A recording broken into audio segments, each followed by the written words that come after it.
uponywe kwa jina la Yesu Kristo. Leina uponywe kwa damu ya Yesu. Rafaeli anagusa ubavu wako, Rafaeli anagusa ubavu wako, Rafaeli anagusa ubavu wako, Rafaeli anagusa ubavu wako.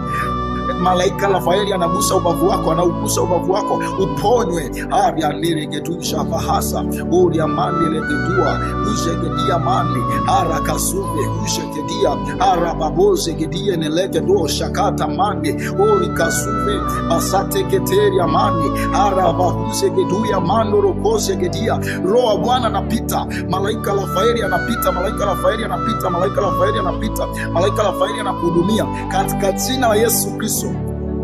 Amen. Amina. Utazame ubavu wako, angalia ubavu wako, angalia ubavu wako.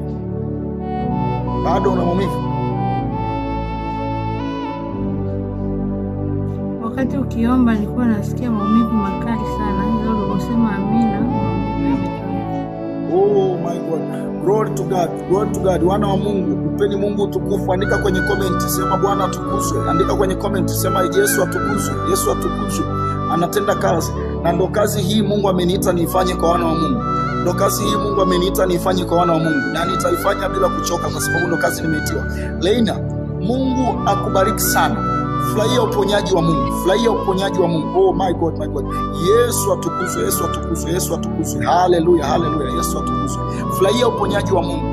Na kwa mafundisho zaidi na mambo mengine, ukitaka maombezi na ushauri, shelegedua ujegedia mani ara kasuve ujegedia ara baboze gedia nelegedo shakata mani ori kasuve basate keteri amani ara bahuze geduya mano rokoze gedia. Roho Bwana anapita, malaika Rafaeli anapita, malaika Rafaeli anapita, malaika Rafaeli anapita, malaika Rafaeli anakuhudumia katika jina la Yesu Kristo.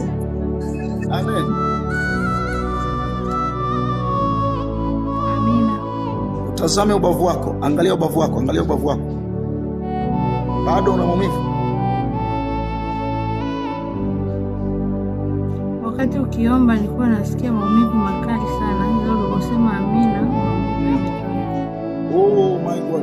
Glory to God. Glory to God. Wana wa Mungu, mpeni Mungu utukufu. Andika kwenye comment, sema Bwana atukuzwe. Andika kwenye comment, sema Yesu atukuzwe. Yesu atukuzwe. Anatenda kazi. Na ndo kazi hii Mungu ameniita niifanye kwa wana wa Mungu.